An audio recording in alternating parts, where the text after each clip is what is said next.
Et voilà, bonjour, bonjour. Nous voici pour notre deuxième jour de ce grand week-end de Pâques. Alors, j'espère que les règles pour la décision que nous avons vues en détail hier vous a éclairé un peu plus pour certains, beaucoup pour d'autres, révélation pour encore d'autres. Bon, alors, on va finir d'éclaircir encore un petit peu avant de continuer notre lecture. Aujourd'hui, on va donc continuer là où on s'était arrêté hier, c'est page 677. Vous pouvez le préparer. Et je vais lire la section 3, au-delà de toutes les idoles. Alors, juste avant de lancer l'enregistrement, j'ai fait un petit tour d'horizon auprès du groupe pour savoir s'il y avait des éclaircissements par rapport, des questions plutôt, et donc des éclaircissements à apporter par rapport aux règles pour la décision. Et il en ressort que, encore, dans l'esprit, il est cru qu'on doit savoir quoi décider pour quoi faire dans le monde, pourquoi, quoi obtenir, quelle illusion obtenir. Il faut que ça soit bien clair que les règles pour la décision, ce sont des règles pour apprendre à penser. La seule chose qui vous apporte la joie, c'est de vous souvenir que la séparation n'a pas eu lieu, que vous êtes en Dieu et que vous avez tout maintenant, même si ce n'est pas votre expérience. Alors, il y a des questions du type, oui, mais je peux imaginer quoi comme événement dans ma journée parfaite? Comme on l'a vu hier, un petit peu plus loin d'ailleurs dans les règles pour la décision, quand ce genre de questions arrive, ok, il n'y a pas de problème, la question est là. Il faut que vous la traitiez. Mais demandez-vous, qu'est-ce que je veux? Qu'est-ce que je crois que cette chose va m'apporter? Parce que c'est ça que vous voulez, vraiment. Et après, déjà, rendez-vous compte que vous croyez savoir comment vous allez obtenir telle émotion, telle expérience, etc. Déjà, ça c'est une chose. Posez-vous simplement la question. Qu'est-ce que je veux? Voilà. Pourquoi je veux la voiture? Pourquoi je veux le voyage, sur Terre ou dans l'espace d'ailleurs? Pourquoi je voudrais rencontrer telle personne? Pourquoi? Peu importe ce qui vient. OK? Commencez maintenant à prendre cette habitude-là de vous dire: «OK, mais je veux quoi? Qu'est-ce que je crois plutôt que cette chose va m'apporter?» Déjà, c'est le départ. Qu'est-ce que je crois que cette chose va m'apporter? Et vous allez découvrir, fermez les yeux, imaginez-vous en train d'avoir la chose, heu, et regardez comment vous vous sentez, et vous verrez que c'est ça que vous voulez vraiment. OK? Ça, c'est une chose. Ensuite, par rapport à la communication avec le Saint-Esprit, bien sûr qu'il faut apprendre à communiquer avec le Saint-Esprit, évidemment. Mais commencez à vous poser la question de vous demander: «Pourquoi je veux cette communication? Pourquoi? Je veux quoi? Je veux, un génie qui va venir m'apporter tout ce que je veux dans le monde? Je veux savoir quelle décision je vais prendre par rapport à telle ou telle chose. Pourquoi? Parce que je crois que c'est réel, que je suis là et qu'il faut absolument, et que d'ailleurs que je peux me tromper et qu'il faut que je et que qu'il y a qu'une façon de faire». Mais déjà, il y a rien à faire dans l'illusion. Il y a qu'est-ce que je crois? Qu'est-ce que je pense à propos de ça? Quelle expérience ça va m'apporter? Quelle croyance inconsciente ça va me révéler? Bien sûr, l'ego spirituel vous dit aussi de communiquer avec le Saint-Esprit pour être supérieur aux autres, pour avoir un allié, moi et le Saint-Esprit, contre tous les autres, contre le monde entier, contre l'ego. Il y a des millions de façons de retourner les enseignements du courant miracle et l'ego spirituel ne s'en prive pas. Heu, Comme on l'a dit hier, les règles pour la décision, ce sont des décisions à prendre sur ce que je veux penser. Si on cherche le bon but, si on va vers le Saint-Esprit à l'intérieur de nous avec le bon but, il vous répondra et vous comprendrez la réponse, c'est sûr. Non, si vous n'avez pas de réponse ou si vous ne comprenez pas, revérifiez votre question. Arrêtez aussi, comme je l'entends souvent, évidemment inconsciemment, en général, c'est au moment où on le dit, on s'en aperçoit, de croire que le Saint-Esprit vous a pas répondu encore. Parce que vous n'avez pas assez bien posé la question, ou enfin bref, l'erreur vient de lui, quoi. Vous, c'est bon, vous avez posé la question, si vous ne l'entendez pas, c'est qu'il n'a pas répondu. Ou vient même pas l'idée de vous dire qu'il a déjà répondu et que peut-être c'est vous qui avez un problème de réception. Tournez le bouton de la radio. Voilà, donc continuez à éclaircir tout ça. Évidemment, l'ego spirituel va venir retourner toutes ces choses. Bien sûr, on peut utiliser des petits stratagèmes pour essayer d'apprendre à communiquer avec le Saint-Esprit en faisant des oui-non, en jetant des dés, en faisant du pendule si vous avez envie, en disant tiens, si le feu passe au vert, tous ces trucs-là, peu importe, ce sont des outils pour essayer. Mais le but d'essayer de communiquer avec le Saint-Esprit, c'est pour la vérité. C'est pas pour avoir un super pote dans le monde qui nous fait faire tout ce qu'on ne peut pas faire en temps normal, pour remplacer l'ego, quoi. Pour avoir un meilleur ego qui serait sain, en fait. Okay, et pour atteindre surtout son objectif personnel, pour réussir à obtenir tout ce dont on pense manquer. Ou encore une fois, bien sûr, pour se grandir et pour montrer à tous les autres que regardez, moi je suis éveillé, moi j'ai réussi. Tout ça, c'est pas grave, le péché n'existe pas, l'illusion n'existe pas. Il n'y a pas de culpabilité à avoir, vous n'avez rien fait. Mais par contre, ça va vous blesser, puisque vous êtes en train de chercher la séparation. Et la séparation blessera. Toujours. Donc, vous savez, la sagesse, c'est de se poser des questions, c'est pas d'apporter des réponses. Donc, n'hésitez pas à vous poser des questions dans tous les sens. Pour ceux qui sont dans le groupe, vous le savez, posez des questions, venez publier sur le groupe, on vous répondra. Vous vous répondrez entre vous, puis des fois ça s'éclaircit, vous n'avez même pas besoin de moi. Et puis pour tous les autres, venez poser peut-être des questions pertinentes et intéressantes sur YouTube, en dessous de ces vidéos. Si la recherche est vraiment la recherche de Dieu, d'une vérité profonde, une réponse, il y aura, de toute façon. Ok, donc continuez à relire, essayez de demander la compréhension de tout ce passage qu'on a lu hier, de ce passage très important, okay, les règles pour la décision. Ça viendra sûrement pas en une fois. Notre ego est bien présent dans notre esprit tant qu'on n'a pas fait un grand travail de pardon pendant des années, des années, des années, des années. Donc l'ego spirituel va venir retourner tout ça régulièrement. On peut lire 1000 fois le même truc. Si on le lit avec l'ego, on ne va pas le comprendre. Et à force de purifier, purifier, purifier notre esprit par le pardon, hop, un jour on va relire et on va comprendre un truc qu'on avait lu 1000 fois, qu'on n'avait pas compris. Et là, clac, ça s'éclaircit. L'esprit s'ouvre petit à petit. Mais arrêtez de croire que c'est parce que vous l'avez lu 2 fois que vous avez compris, pour certains, que vous n'avez plus de questions à poser, qu'il y a toujours des questions à poser. La sagesse, c'est de se poser des questions. C'est pas d'essayer d'arriver en fanfaronnant en disant c'est bon, j'ai les réponses, j'ai compris, je vais tout expliquer à tout le monde. Ça s'ouvre toujours, toujours, toujours un peu plus, un peu plus, un peu plus. Donc voilà, soyez vigilants à ça, c'est un message général. Et relisez, questionnez-vous même dans vos groupes. Il y a sûrement des gens qui regardent, qui ont des groupes entre eux, de cours en miracle, etc.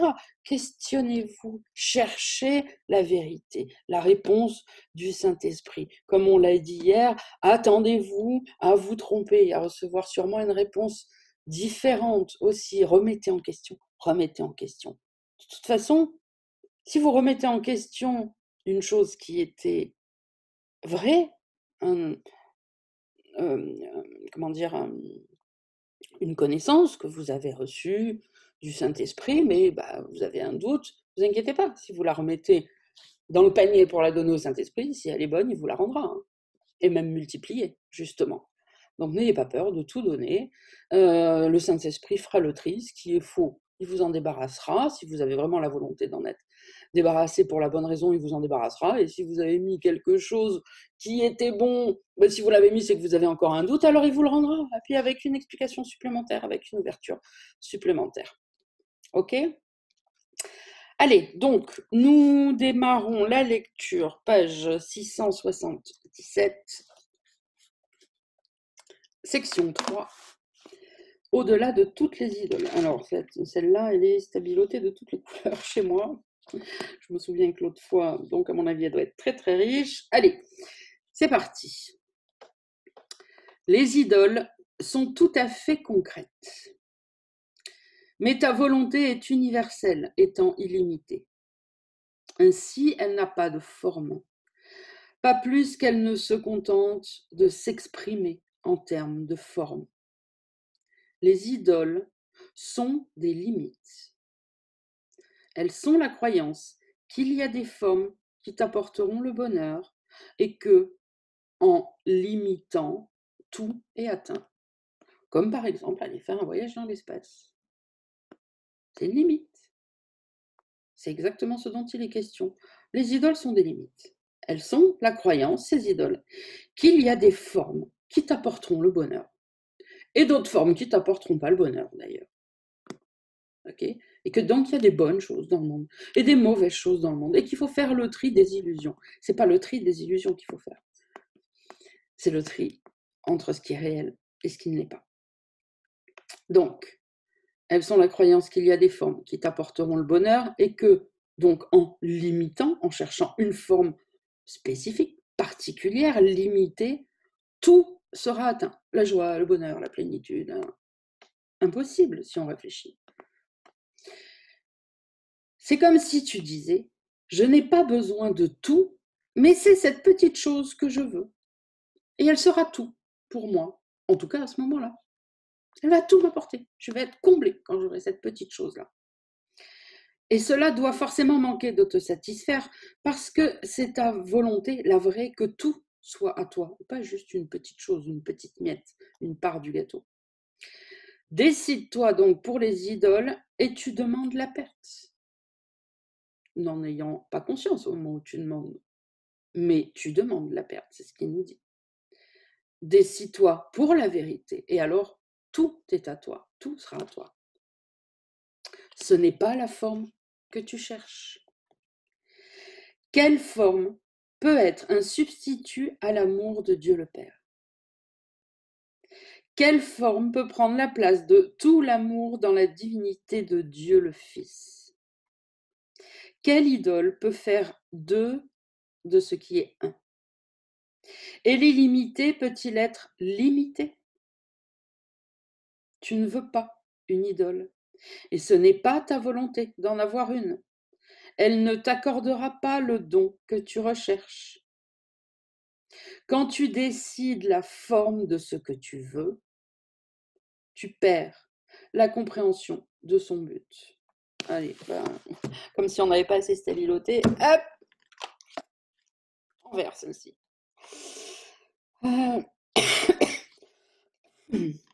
Alors, on est où? Tu ne veux pas une idole, ce n'est pas ta volonté d'en avoir une. Bah, tiens, tout ça. Elle ne t'accordera pas le don que tu recherches. Quand tu décides la forme de ce que tu veux. Ouais, non, c'était celle-là que je voulais stabiliser. Quand tu décides la forme de ce que tu veux, tu perds la compréhension de son but. Tu oublies ce que tu es en train de chercher. Toi, tu demandes une chose limitée, définie. Donc, quand tu décides la forme de ce que tu veux, tu perds la compréhension de son but. Donc, posez-vous la question. Qu'est-ce que je veux vraiment? Qu'est-ce que je crois que cette chose va m'apporter d'abord? Parce que si vous commencez par qu'est-ce que je veux vraiment, vous allez encore répondre à côté tout en pensant avoir bon. Qu'est-ce que je crois que cette chose va m'apporter? Que cette expérience va m'apporter? Que cette relation va m'apporter? Et que vous allez découvrir que c'est après ça que vous courez. Et donc, je le relis et j'enchaîne. Et donc, quand tu décides de la forme de ce que tu veux, tu perds la compréhension de son but. Alors, tu vois ta volonté dans l'idole, la réduisant ainsi à une forme concrète. Or, cela ne pourrait jamais être ta volonté, parce que ce qui apparente toute la création, toi, ne peut pas être satisfait de petites idées et de petites choses. Alors évidemment, pour le petit personnage, partir dans une fusée sur Mars, ça n'a pas l'air d'être une petite chose, puisque tu penses encore à ce moment-là que tu es petite chose. Demande au Saint-Esprit d'avoir la conscience de qui tu es. Voilà. Donc, or, cela ne pourra jamais être ta volonté, cette petite chose. Parce que ce qui apparent toute la création, toi, donc, le Fils de Dieu, ne peut pas être satisfait de petites idées et de petites choses. Derrière la quête de chaque idole se cache une soif de complétude. L'entièreté n'a pas de forme parce qu'elle est illimitée. Comment voulez-vous que l'illimité ait une forme puisqu'il n'a pas de limite? Il n'y a que les formes qui ont des limites. Derrière la quête de chaque idole se cache une soif de complétude. L'entièreté n'a pas de forme parce qu'elle est illimitée. Cherche une personne particulière ou une chose particulière pour l'ajouter à toi et te rendre complet peut seulement signifier que tu crois qu'il te manque une forme quelconque. Et qu'en la trouvant, tu atteindras la complétude sous une forme qui te plaît. Voilà le but d'une idole, que tu ne regardes pas au-delà d'elle, vers la source de la croyance que tu es incomplet. Enregistrez-vous ça dans votre fond d'écran personnel. Voilà le but d'une idole. L'idole n'est là que pour cela, pour que tu ne regardes pas au-delà d'elle et que tu ne découvres pas, que tu ne prennes pas conscience que tu crois au manque, que tu crois que tu n'es pas complet, que tu crois donc à la séparation. Il ne pourrait en être ainsi que si tu avais péché. Car le péché est l'idée que tu es seul et coupé de ce qui est entier. Et ainsi, il serait nécessaire que la quête d'entièreté se fasse au-delà des frontières de tes propres limitations. Ce n'est jamais l'idole que tu veux, mais ce que tu penses qu'elle t'offre. Cela, certes, tu le veux, et tu es en droit de le demander. On l'avait stabiloté en jaune, celle-là. Parce que c'est pareil, si vous vous dites ah oui, mais je veux ça, et puis qu'après, l'ego vous dit sens-toi coupable, ah oui, ben, je suis coupable, j'aurais pas dû désirer ça, vous repartez, vous êtes à côté de la plaque. Bien sûr que tu es en droit de demander la joie, le bonheur, l'amour parfait, complet, etc. Bien sûr, c'est ce que tu es, c'est complètement normal que tu le cherches, et tu es en droit de le demander puisque c'est ce que ton père veut pour toi. Mais arrête de le demander à ta façon, en croyant savoir, en croyant que tu sais. Bon, bah là, donc c'est très clair, hein, c'est un peu le résumé de tout ce que j'ai dit depuis tout à l'heure. Ça complète évidemment la lecture d'hier. Cette phrase est importante, écrivez-vous là, ne l'oubliez pas, mettez-vous un post-it à la page si vous voulez, mais faites-vous des fiches, mais ce n'est jamais l'idole que tu veux. Mais ce que tu penses qu'elle t'offre, ce que tu crois qu'il y a derrière, ce que tu crois qu'elle va t'apporter. Et cela, certes, bien sûr, tu le veux, et tu es en droit de le demander. Il ne serait pas possible non plus que cela te soit nié. Ta volonté d'être complet n'est que la volonté de Dieu que tu sois complet. Et cela t'est donné en étant à lui. Dieu ne connaît rien de la forme. Il ne peut te répondre en des termes qui n'ont pas de signification. Et ta volonté ne pourrait pas être satisfaite de formes vides, faites uniquement pour combler un fossé qui n'est pas là. Ce n'est pas cela que tu veux. Là, c'est pareil, ce genre de désir, de questionnement vient du fait que les enseignements ne sont pas encore compris et intégrés. Quand on se souvient, parce qu'on l'a dit, je dis ça parce qu'on en a parlé 1000 fois, hein, c'est pas une nouveauté, que tout est une coquille vide. L'expérience, les gens, les objets, c'est une illusion, c'est une coquille vide. Ça deviendra ce que tu décides d'être. On peut le redire en prenant un exemple tout bête, la relation particulière. Si c'était pas une coquille vide, comment tu pourrais un jour aimer une personne et des années après ou le lendemain la détester? Comment tu pourrais voir la magnificence, des tas de qualités à ton conjoint pour des années après divorcer et dire que c'est le dernier des connards et que tu te demandes comment tu as pu l'épouser. Tu vois bien que c'est une coquille vide. Ce que tu voyais dedans, c'est ce qu'il y avait dans ton esprit. C'est ça, quand tu as décidé d'aimer, tu voyais l'amour que tu mettais dans la relation et c'est ça que tu aimais. Quand tu décides par des jugements que non, que cette personne n'est plus digne d'amour, par exemple, eh bien c'est ton propre esprit, c'est ce que tu as mis dans la coquille vide que tu vois et donc tu n'en veux plus. Voilà.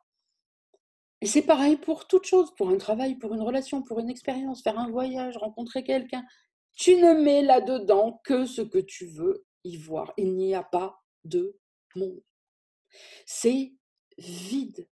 Vous ne faites l'expérience que de vos propres idées, de votre propre inconscient. Quand vous aimez quelqu'un, vous aimez le Saint-Esprit que vous voyez dedans, que vous avez mis dedans en plus. Quand vous détestez quelqu'un, vous détestez l'ego que vous avez mis dedans, le jugement que vous avez mis dedans, c'est tout. Ça n'a rien à voir avec la personne, il n'y a pas de personne de toute façon.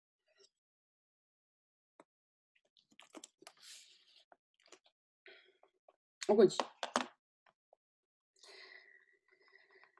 Donc, ce n'est pas cela que tu veux. Une coquille vide. La création ne donne à aucune personne séparée, ni à aucune chose séparée, le pouvoir de compléter le Fils de Dieu. Quelle idole peut être invoquée pour donner au Fils de Dieu ce qu'il a déjà? La complétude est la fonction du Fils de Dieu. Il n'a pas du tout besoin de la chercher. Au-delà de toutes les idoles, se tient sa sainte volonté de n'être que ce qu'il est. Car plus qu'entier, ça ne veut rien dire, c'est insignifiant. S'il était un changement en lui, s'il pouvait être réduit à une forme quelconque et limité à ce qui n'est pas en lui, il ne serait pas tel que Dieu l'a créé. De quelle idole peut-il avoir besoin, le Fils de Dieu, pour être lui-même? Car peut-il se départir d'une partie de lui?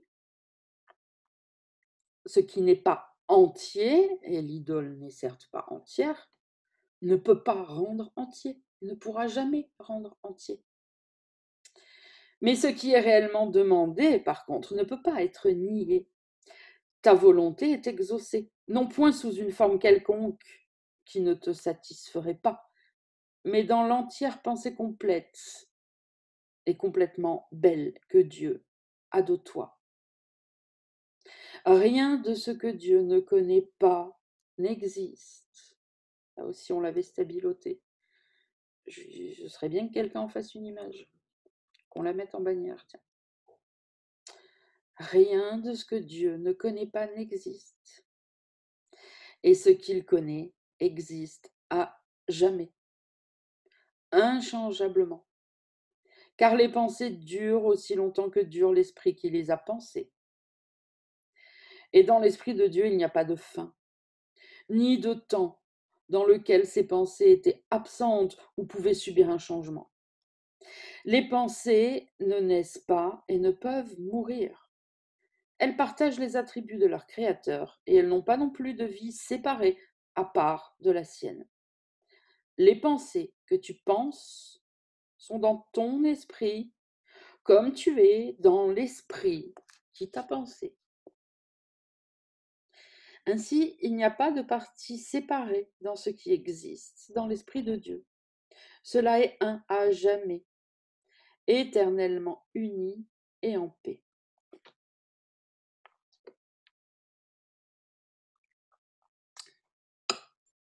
Les pensées semblent aller et venir. Or, tout cela signifie tout simplement que tu en es parfois conscient et parfois non. Ça, c'est pareil, c'est un truc, alors quand vous allez capter ça, vraiment, hein, pas intellectuellement, ça va vous changer votre pratique. C'est pas parce que, d'ailleurs c'est ce qu'on disait hier quand je disais, c'est pas parce que vous sentez pas la haine de Dieu qu'elle est pas là. C'est juste que vous avez mis des couvertures dessus. Et là, c'est pareil. C'est pas parce que vous n'avez pas ces pensées à la conscience que vous les pensez pas. D'ailleurs, une des premières choses que je vous ai essayé de vous transmettre quand on a commencé ce groupe à essayer de pratiquer le pardon, machin, c'est n'essaye pas de choper toutes les pensées, les trois quarts, t'en es inconscient. C'est comme le blabla, la musique de fond du supermarché. C'est un bruit de fond, là, tu n'es pas concentré sur les paroles, et encore moins sur le sens des paroles, etc. Par contre, tu peux être plus facilement alerte à voir comment tu te sens, quelles émotions tu ressens. Et les mauvaises émotions, ça, on le voit tout de suite.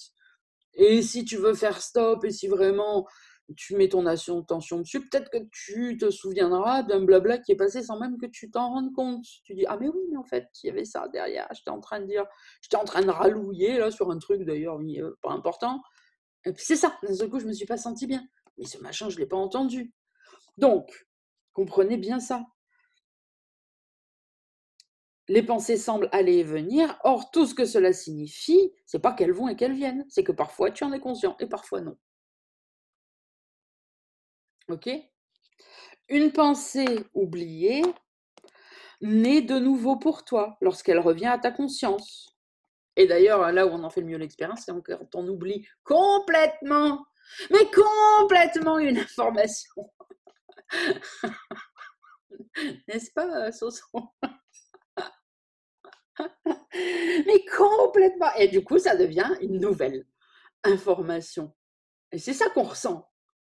Mais c'est faux. C'est pas une nouvelle information. Tout ça, c'est des leurres. Ok ? Or, cette pensée n'est pas morte quand tu l'as oubliée. Elle a toujours été là, mais tu n'en étais pas conscient. La pensée que Dieu a de toi est parfaitement inchangée par ton oubli. Elle sera toujours exactement telle qu'elle était avant le temps où tu as oublié, et elle sera exactement la même quand tu te souviendras.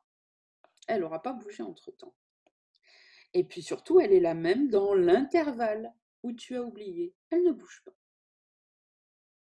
Dieu ne change pas d'avis quand il aime.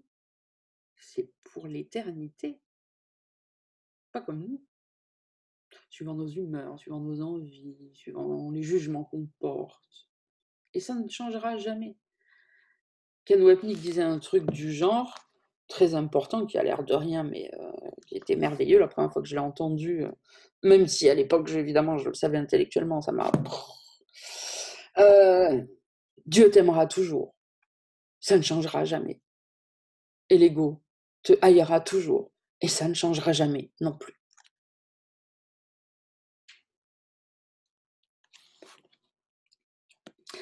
Les pensées de Dieu sont bien au-delà de tout changement et luisent à jamais. Elles n'attendent pas la naissance. Elles attendent l'accueil et le souvenir. La pensée que Dieu a de toi est comme une étoile inchangeable dans un ciel éternel. Alors, vous voyez que quand on se sent coupable et pas à la hauteur de Dieu, on est très, très, très, très loin du compte. Ça ne peut être que l'ego spirituel, ça. La pensée que Dieu a de toi est comme une étoile inchangeable dans un ciel éternel.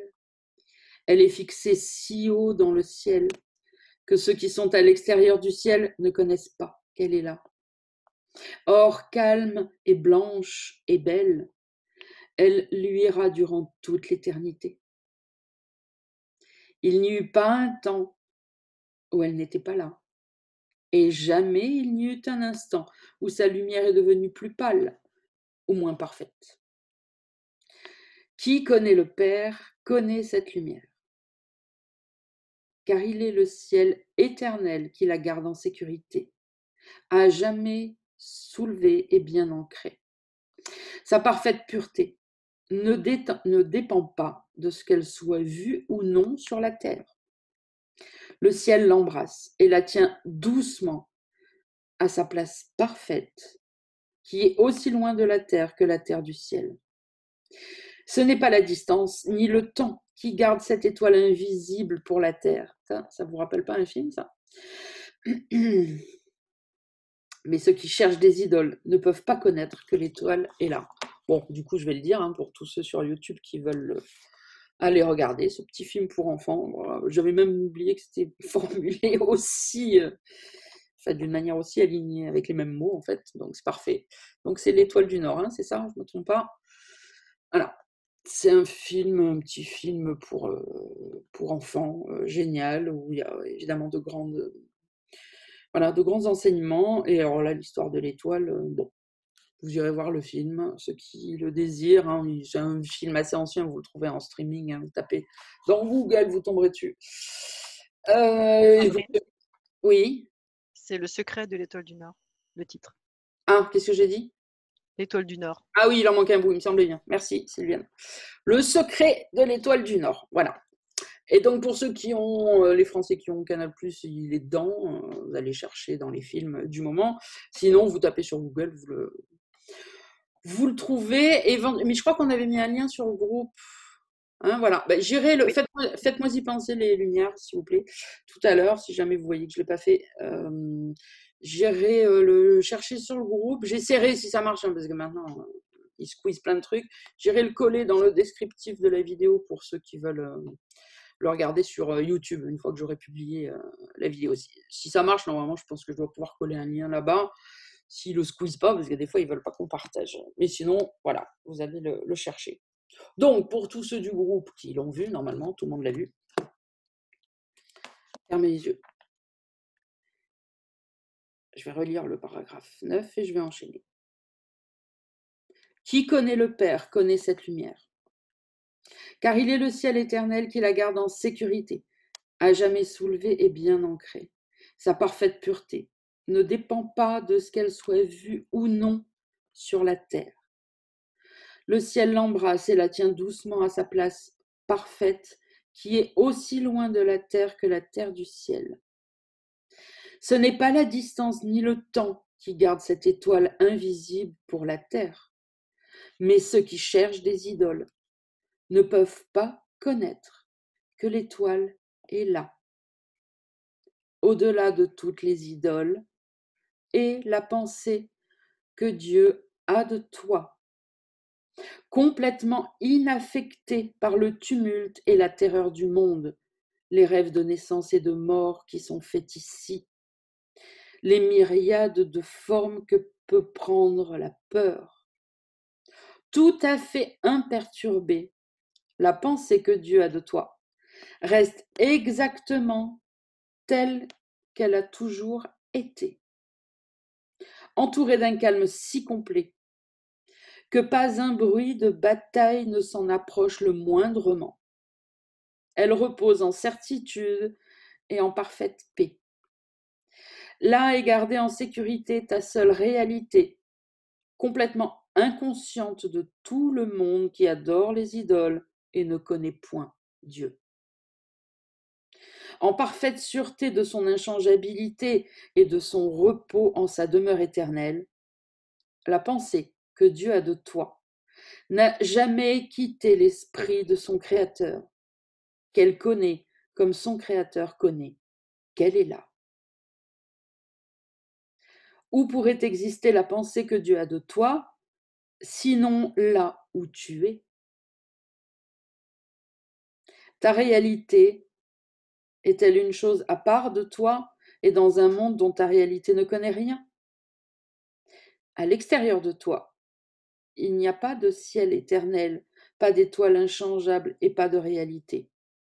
Au ciel est l'esprit du Fils du ciel, car là, l'esprit du Père et du Fils se sont joints en une création qui ne peut pas avoir de fin. Tu n'as pas deux réalités, mais une seule. Et tu ne peux pas non plus avoir conscience de plus d'une. Une idole, ou bien la pensée que Dieu a de toi, sera ta réalité et ta réalité. N'oublie pas donc que les idoles doivent garder caché ce que tu es, non pas à l'esprit de Dieu, mais au tien, l'esprit. L'étoile, lui encore, le ciel n'a jamais changé. Mais toi, le Saint Fils de Dieu lui-même, tu es inconscient de ta réalité. Magnifique. Bon bah alors là, comment vous dire que ce film, déjà qu'au moment où on l'avait vu, il faisait écho à autre chose qu'on avait lu ailleurs. Bon, bref. Ah bon, mais là, bon, voilà. Donc, et si dans le groupe il y en a qui n'ont pas encore été, normalement non, hein, mais bon, allez-y. Bon, il n'y a rien à dire. On continue. Section 4, la vérité derrière les illusions. Tu attaqueras ce qui ne satisfait pas. Ainsi, tu ne verras pas que tu l'as toi-même inventé. Tu luttes toujours contre des illusions. Car la vérité derrière elle est si belle et si calme, pleine d'amour et de douceur, que si tu en avais conscience, tu oublierais entièrement toute défensive et te jetterais dans ses bras. La vérité ne pourrait jamais être attaquée. Et cela, tu le savais quand tu as fait les idoles. Elles ont été faites pour que cela puisse être oublié.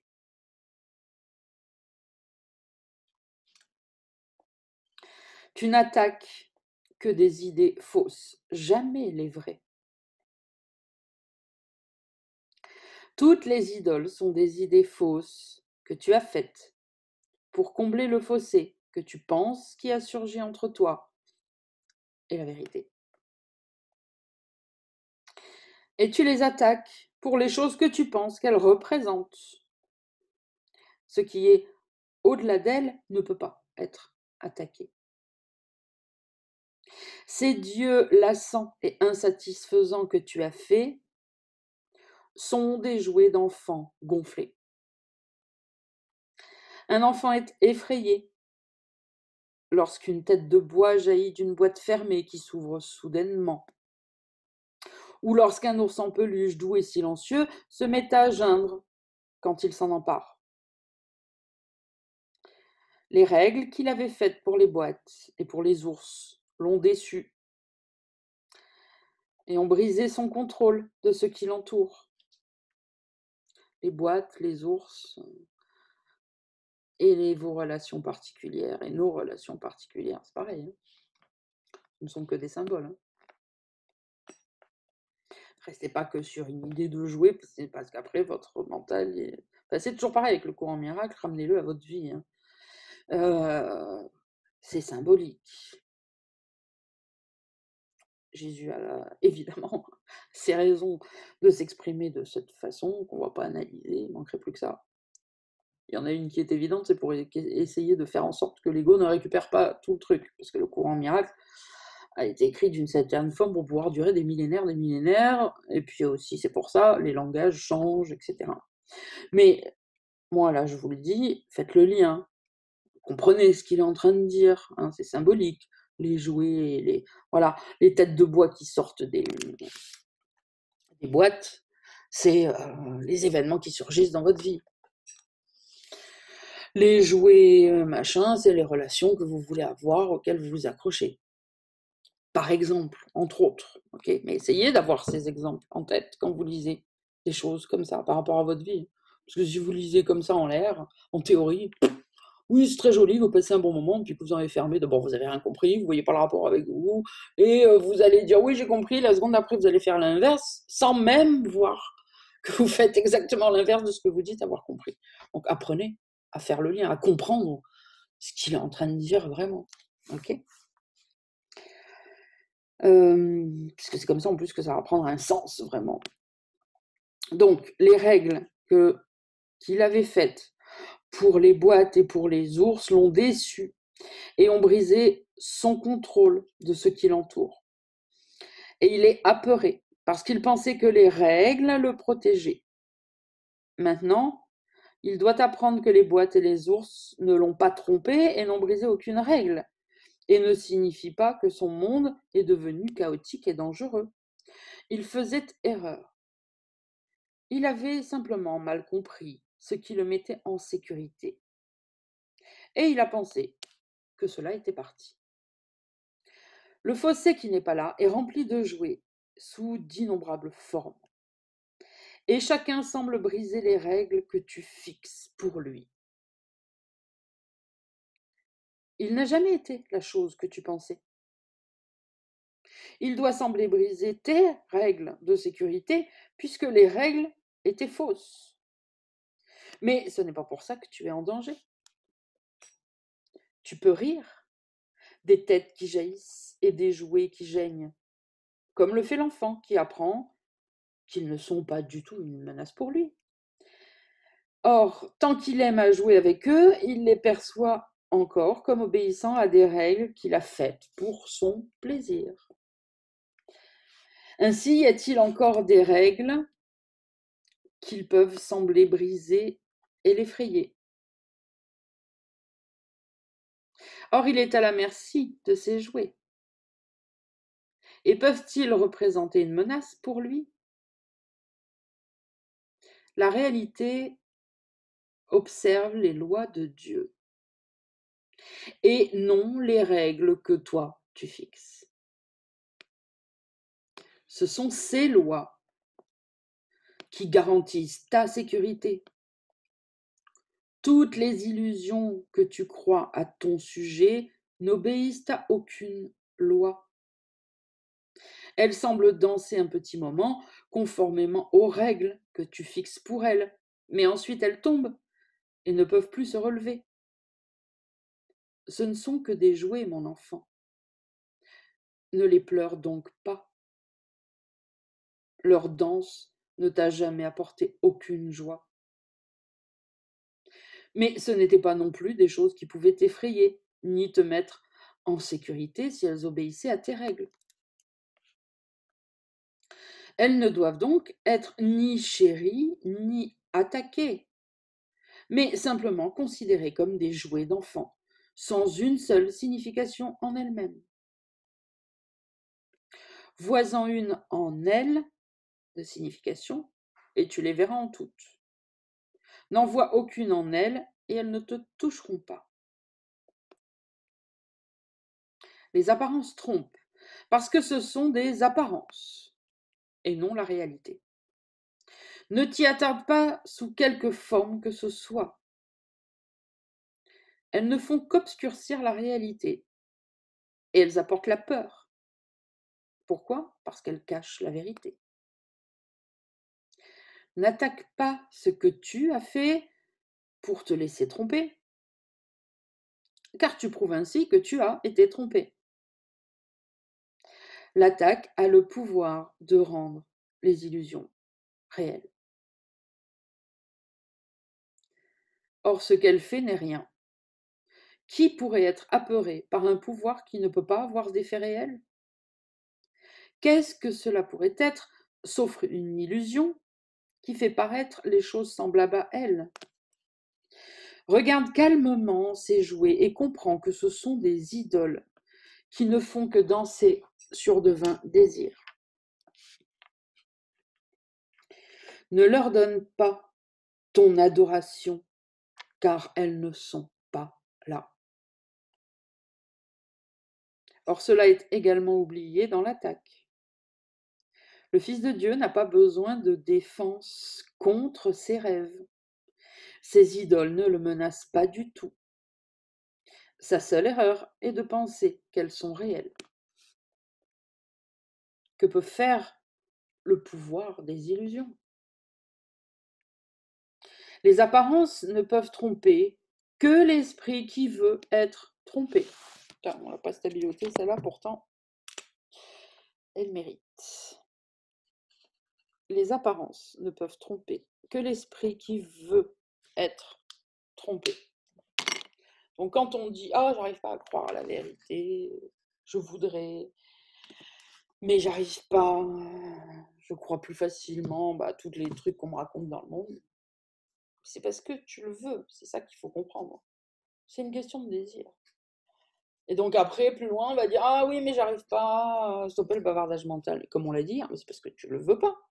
Parce que de toute façon, tu as décidé de croire aux idoles. C'est tout. Arrêtez de croire que vous ne pouvez pas, soyez honnête avec vous. Si tu décides de ne pas croire quelque chose, tu décides de ne pas croire quelque chose. Si tu y penses du matin au soir depuis des années, c'est pas la peine de te faire croire que tu veux arrêter d'y croire et que tu n'y arrives pas. Non, c'est parce que tu n'as pas balayé ça d'un revers de la main. C'est tout. Les apparences ne peuvent tromper que l'esprit qui veut être trompé. C'est très clair. Voilà, ce n'est pas une accusation. Les adultes, quand on est un adulte, on prend ses responsabilités, on reprend les choses à soi et on est honnête avec soi. C'est ça, être un adulte. Il nous met, là c'est une discussion entre adultes qu'on a, ok, que Jésus nous invite à avoir une discussion entre adultes. Sois honnête avec toi-même. Les apparences te trompent tant que tu veux être trompé. Ok. Et c'est pas du tout une accusation, puisque de toute façon, ce sont des apparences et ce n'est pas réel. Et comme on l'a vu précédemment, rien ne s'est passé, donc tu n'es coupable de rien. Mais arrête de faire genre, de croire que tu es victime, de croire que c'est pas de ta faute, de répéter à toi et à qui veut bien l'entendre que tu fais plein d'efforts et que c'est pas de ta faute. Faux. Tu as pris une décision. Hop, les règles pour la décision. J'ai décidé d'écouter cette pensée, de la croire, de la valider. Et donc après, je décide comment je me sens, je décide d'avoir peur, je décide, etc., etc. Allez, je reprends et j'enchaîne. Les apparences ne peuvent tromper que l'esprit qui veut être trompé. Et tu peux faire un simple choix qui te placera pour toujours bien au-delà de la tromperie. Tu n'as pas besoin de te préoccuper de comment cela sera fait, car cela, tu ne peux pas le comprendre. Mais tu comprendras que des changements considérables ont vite été amenés quand tu décides une seule chose, très simple. Tu ne veux pas de quoi que ce soit que tu crois qu'une idole donne. Car ainsi le Fils de Dieu déclare qu'il est libre des idoles. Et en le déclarant, il en est libre. Le salut est certes un paradoxe. Que pourrait-il être, ce salut, sauf un rêve heureux? Il te demande seulement de pardonner toute chose que nul n'a jamais faite et de passer sur ce qui n'est pas là et de ne pas considérer l'irréel comme la réalité. Il t'est seulement demandé de laisser ta volonté être faite et de ne plus rechercher les choses que tu ne veux pas. Il t'est seulement demandé de te laisser être libre de tous les rêves de ce que tu n'as jamais été et de ne plus chercher à substituer la force de vains souhaits à la volonté de Dieu. Bon, c'est tout le passage à stabiloter, j'avais mis en accolade, mais je vais en rajouter une petite couche. Ça, franchement, c'est un passage, vous devriez tous vous le réécrire. Parce qu'en écrivant, on ancre les choses. Faites-vous une fiche, faites-vous une image si vous voulez ou pas, faites-vous, enfin bon, après voilà, mais écrivez-le. Réécrivez-le à la main. C'est comme ça qu'on apprend, qu'on ancre, qu'on comprend les trucs. Réécrivez-le. D'ailleurs, je le relis et j'enchaîne.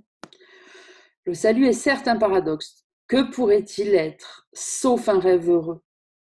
Il te demande seulement de pardonner toute chose que nul n'a jamais faite. Il te demande de passer sur ce qui n'est pas là. Il te demande de ne pas considérer l'irréel comme la réalité. Il t'est seulement demandé de laisser ta volonté être faite et de ne plus chercher les choses que tu ne veux pas. Et il t'est demandé de te laisser être libre de tous les rêves que tu n'as jamais été et de ne plus chercher à substituer la force de vains souhaits à la volonté de Dieu. Ici, le rêve de séparation commence à s'estomper et à disparaître si tout cela est fait. Car ici, le fossé qui n'est pas là commence à être perçu sans les jouets de terreur que tu as faits. Rien de plus n'est demandé. Réjouis-toi certes que le salut demande si peu et non tant. Il ne demande rien en réalité. Et même dans l'illusion, il demande uniquement que le pardon soit le substitut à la peur. Le pardon est le substitut à la peur. Donc quand vous dites, peu importe les situations, je pardonne mais j'ai peur, comprenez bien que vous ne pardonnez pas du tout. Puisque si on pardonne, on n'a pas peur. Là, il le dit de manière très claire, la formulation est parfaite. Et même dans l'illusion, il demande uniquement que le pardon soit le substitut à la peur. Telle est la seule règle pour des rêves heureux. Le fossé est vidé des jouets de la peur, et alors son irréalité est claire. Les rêves sont pour rien, et le Fils de Dieu ne peut en avoir besoin. Il ne lui offre pas une seule chose qu'il pourrait jamais vouloir, pas une. Pensez à toutes les choses, là, fermez les yeux tout de suite. Pensez à la première chose que vous regretteriez si là on vous disait viens, ça y est, c'est fini, tu t'en vas, viens, on va au ciel. Il y a un truc qui vous vient à l'esprit. C'est votre plus grande barrière. Souvent c'est une relation, c'est une personne. Bon, ça peut être autre chose. Voilà.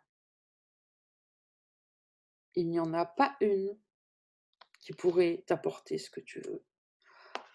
Et quand tu crois le contraire, tu te trompes. Et un esprit qui se laisse leurrer, c'est parce qu'il veut être leurré.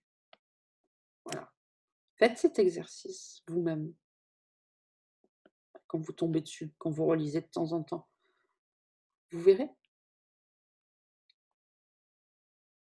Les rêves sont pour rien, et le Fils de Dieu ne peut pas en avoir besoin, car il ne lui offre pas une seule chose qu'il pourrait jamais vouloir.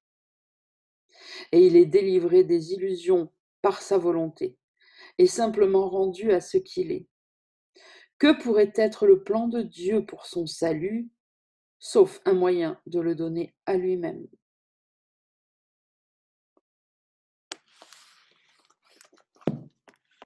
Des questions?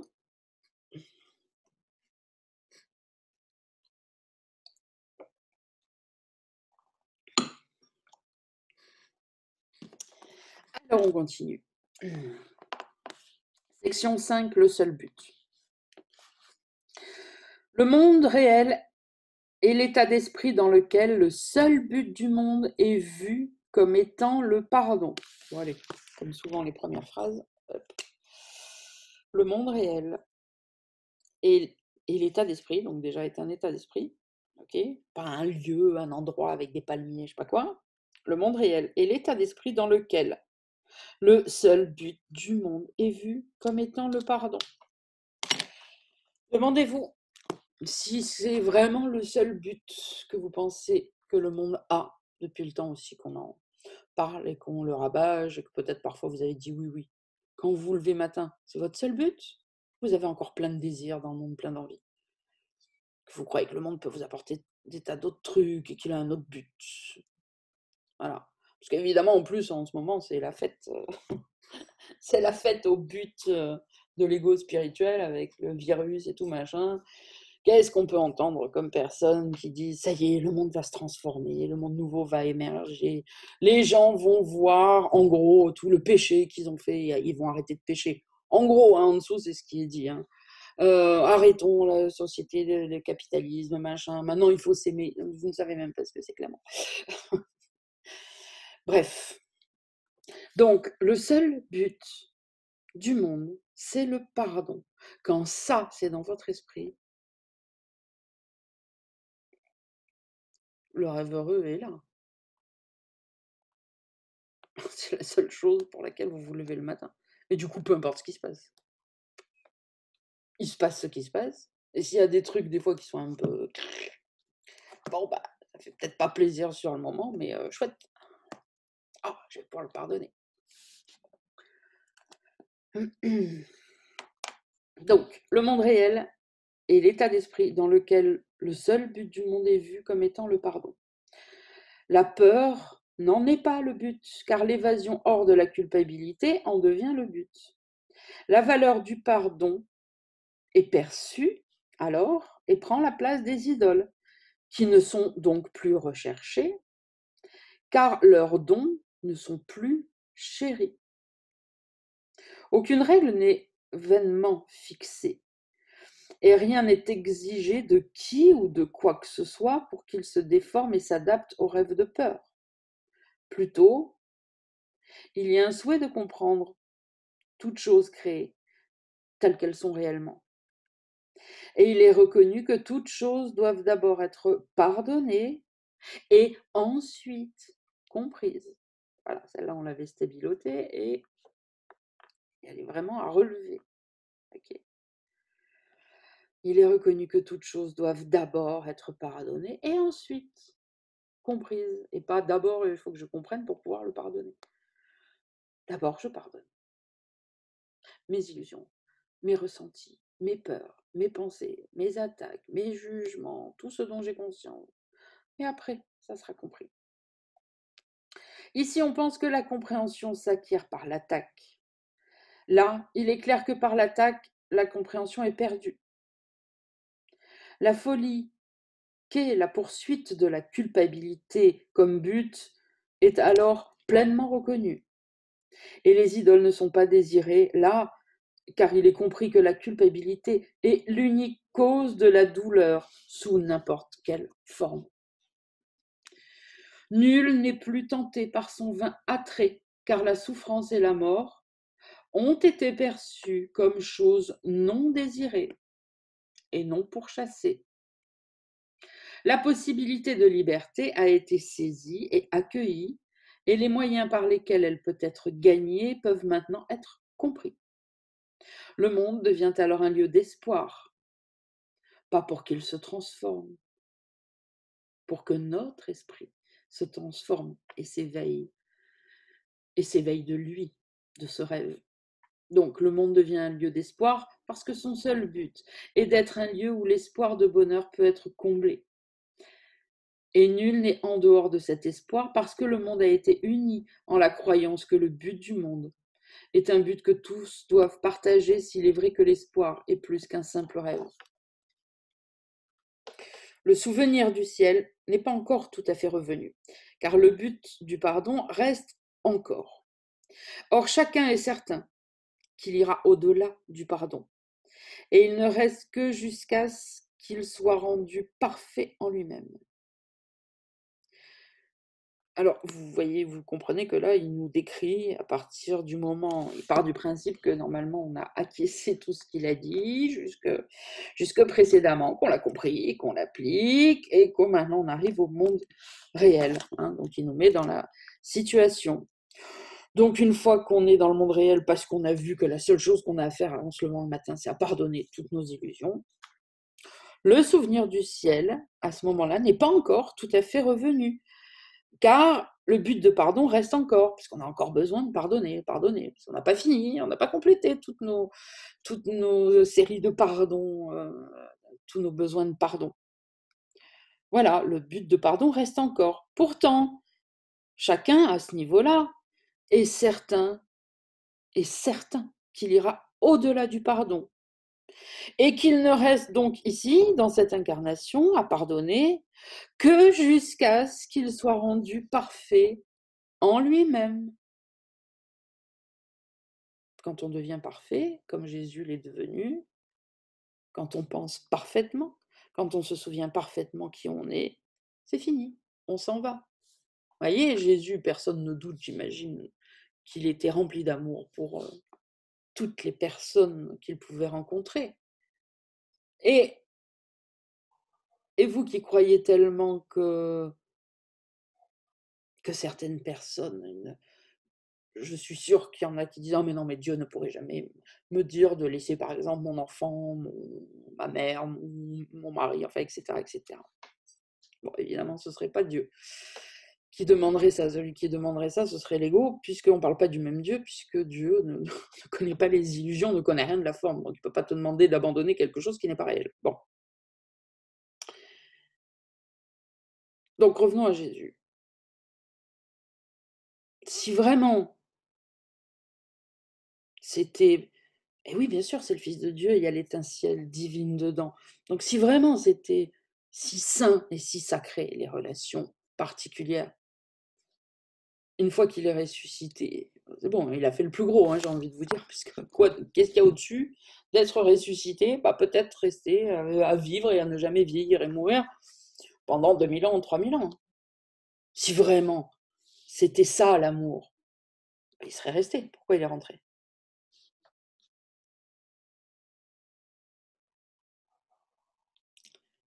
Parce que si c'est ça qu'il avait fait, il n'aurait fait que perdurer les illusions, de faire croire que le paradis est ici, que les relations sont importantes, que le corps n'est pas réel. Il venait d'enseigner que le corps n'était pas réel.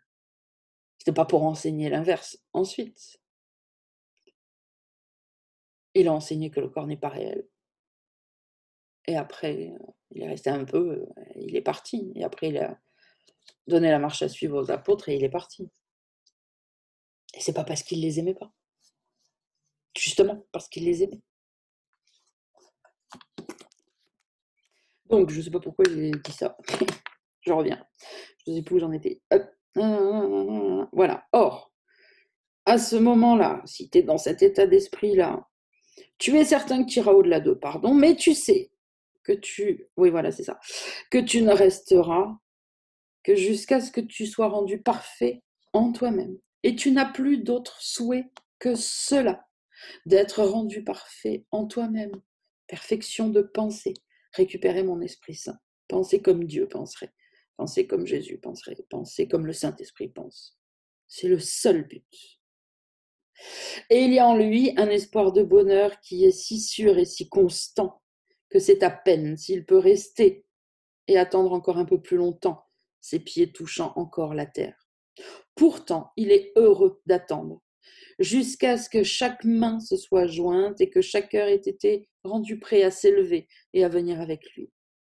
Car c'est ainsi qu'il est rendu prêt pour le pas par lequel tout le pardon est laissé derrière lui. Chaque cœur, chaque main dans son esprit, évidemment. Comprenez qu'il n'est pas question de, encore une fois, sinon Jésus serait resté, d'attendre que tout le monde, ok, ne tordez pas le message. Encore une fois, c'est symbolique. Comprenez ce qu'il veut dire derrière. Ok. Allez, je relis ce paragraphe et j'enchaîne. Le souvenir du ciel, à ce stade-là, n'est pas encore tout à fait venu, car le but de pardon reste encore. Or, chacun est certain qu'il ira au-delà du pardon et ne restera que jusqu'à ce qu'il soit rendu parfait en lui-même. Et il n'a d'autre souhait que cela. Et la peur est tombée, parce qu'il est uni à lui-même par son but. Il y a en lui un espoir de bonheur qui est si sûr et si constant que c'est à peine s'il peut rester et attendre un peu plus longtemps, ses pieds touchant encore la terre. Pourtant, il est heureux d'attendre, jusqu'à ce que chaque main se soit jointe et que chaque cœur ait été rendu prêt à s'élever et à venir avec lui dans son esprit. Car c'est ainsi qu'il est rendu prêt pour le pas par lequel tout le pardon est laissé derrière lui. Il sait qu'il abandonne personne ici, puisque personne n'est ici, que tout le monde est là-bas. Le dernier pas appartient à Dieu, parce qu'il n'y a que Dieu qui pouvait créer un fils parfait et partager sa paternité avec lui. Personne à l'extérieur du ciel ne sait comment cela se peut, car comprendre cela, c'est le ciel même. Même le monde réel a un but qui est encore en dessous de la création et de l'éternité. Mais la peur a disparu, parce que son but est le pardon et non l'idolâtrie. Ainsi, le Fils du ciel est-il préparé à être lui-même et à se souvenir que le Fils de Dieu connaît tout ce que son Père comprend et le comprend parfaitement avec lui. Le monde réel ne va pas encore jusque-là, car c'est le propre but de Dieu, de lui seul, et pourtant complètement partagé et parfaitement rempli. Le monde réel est un état dans lequel l'esprit a appris, comme les idoles disparaissent facilement lorsqu'elles sont encore perçues mais non plus désiré. Alors, c'est pareil, je vais faire une petite, ça va répondre sûrement à beaucoup de questions ou d'affirmations, parce que souvent on dit oui, je sais, c'est comme ça, c'est comme ça. Donc c'était peut-être pas des questions, c'était des affirmations. Donc si c'était des questions, ça va y répondre, et si c'était des affirmations, ça va venir les démonter. Ce n'est pas parce qu'on voit encore des illusions.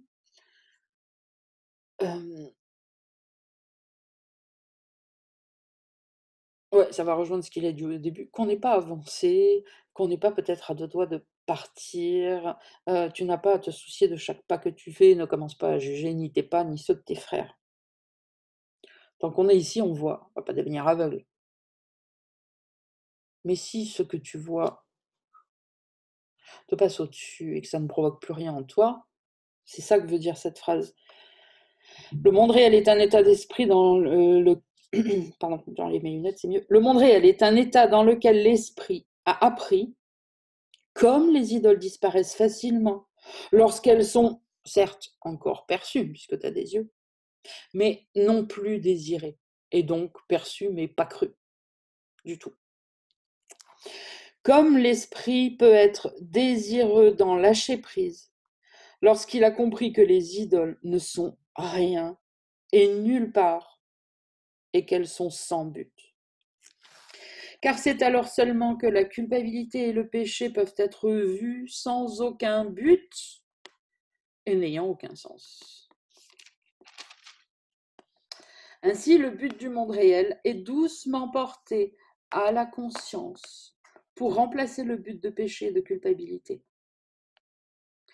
Et tout ce qui se dressait entre ton image de toi et ce que tu es, le pardon l'emporte joyeusement. Or, Dieu n'a pas besoin de créer son Fils à nouveau. On en avait déjà parlé de ça. Alors, fermez les yeux, essayez de bien comprendre ce qu'il nous dit là derrière les mots. Or, Dieu n'a pas besoin de créer son Fils à nouveau pour que lui soit rendu ce qui est à lui. Le fossé entre ton frère et toi n'a jamais été là. Et ce que le Fils de Dieu connaissait en la création, il doit le connaître à nouveau. Quand des frères se joignent en un même but dans le monde de la peur, ils se tiennent déjà au seuil du monde réel. Peut-être regardent-ils encore en arrière et pensent-ils voir une idole qu'ils veulent. Or, leur voie a été tracée avec assurance, qui va loin des idoles vers la réalité. Car en joignant leurs mains, c'est la main du Christ qu'ils ont prise. Et ils verront celui dont ils tiennent la main.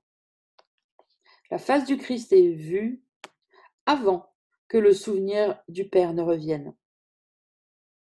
Car il doit être oublié jusqu'à ce que son fils, donc le Père doit être oublié jusqu'à ce que son fils soit allé au-delà du pardon, jusqu'à l'amour de Dieu.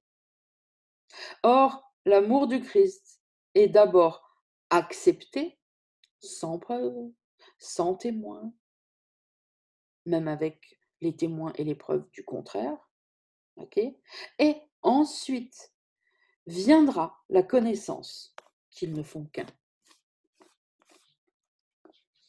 Comme le pas est léger et facile qui traverse les étroites frontières du monde de la peur, quand tu as reconnu à qui appartient la main que tu tiens, il y a dans ta main tout ce dont tu as besoin pour t'éloigner à jamais de la peur, avec une parfaite confiance, et pour continuer droit devant et atteindre rapidement les portes mêmes du ciel. Car celui dont tu tiens la main attendait seulement que tu te joignes à lui. Maintenant que tu es venu, tarderait-il à te montrer la voie dans laquelle il doit marcher avec toi? Sa bénédiction repose sur toi aussi sûrement que l'amour de son Père repose sur lui. Sa gratitude envers toi dépasse ta compréhension, car tu lui as permis de se lever sans ses chaînes et d'aller avec toi ensemble à la maison de son père. Une haine ancienne quitte le monde. Avec elle s'en vont toute haine et toute peur. Ne regarde plus en arrière, car ce qu'il y a devant est tout ce que tu as jamais voulu dans ton cœur. Abandonne le monde.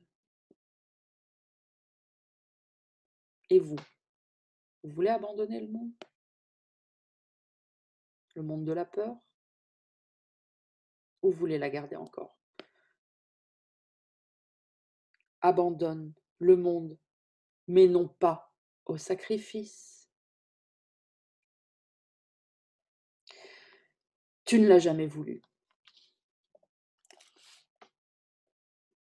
Quel bonheur as-tu cherché ici, qui ne t'ait apporté de la douleur? Quel moment de contentement qui n'ait été acheté à prix d'effroi en pièces de souffrance? Un exemple très simple, l'accouchement. Bon, ça me vient à l'idée. Quelle souffrance payée pour un petit moment de bonheur. Un petit moment, parce que après les choses changent. Autant on était heureux d'avoir un enfant dans ses bras, mon petit bébé, autant à 14 ans, tu as envie de le déglinguer, quoi. Par exemple.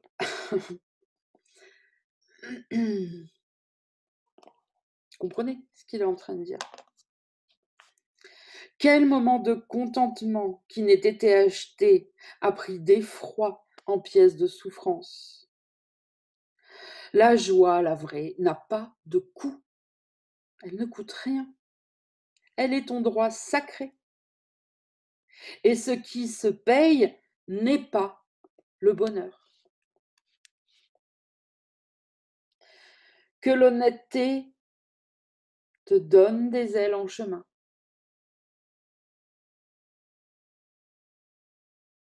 Et que tes expériences d'ici ne te trompent pas rétrospectivement. Elles n'étaient pas libres d'un coup amer et de conséquences sans joie. Ne regarde pas en arrière, sauf avec honnêteté. Et quand une idole te tente, pense à ceci. En aucun temps, aucune idole ne t'a jamais apporté autre chose que le don de culpabilité. Pas une n'a été achetée à d'autre coût que celui de la douleur. Et jamais tu n'as été seul à payer ce coût. On le paye tous ensemble, à chaque fois. Sois donc miséricordieux envers ton frère. Ne choisis pas une idole sans penser, et souviens-toi qu'il paiera le coup aussi bien que toi.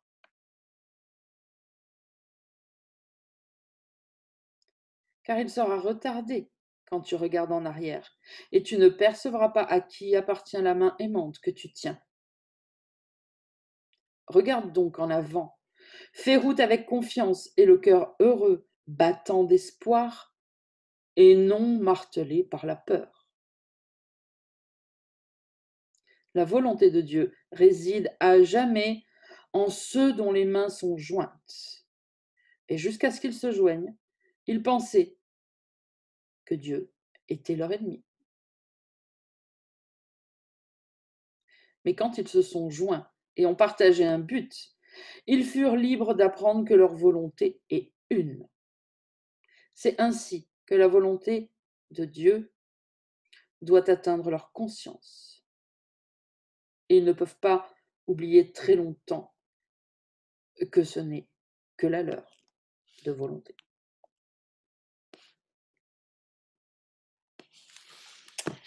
Bon, allez, on s'arrête là aujourd'hui.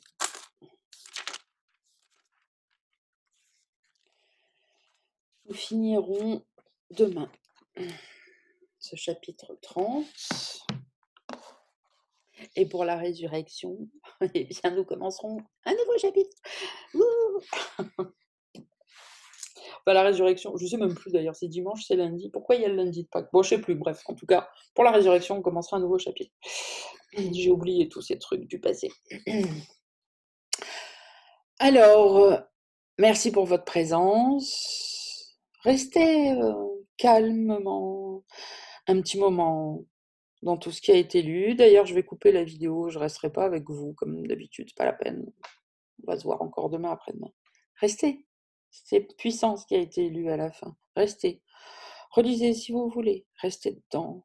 Demandez au Saint-Esprit les compréhensions. Donnez toutes vos peurs, vos blabla peut-être qui viennent, sûrement qui viennent.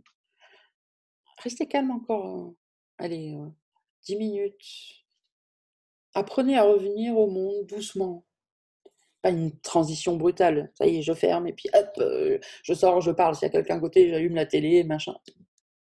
Tranquillement. Ok. Je vous embrasse. Prenez soin de votre esprit. Et à demain pour la suite.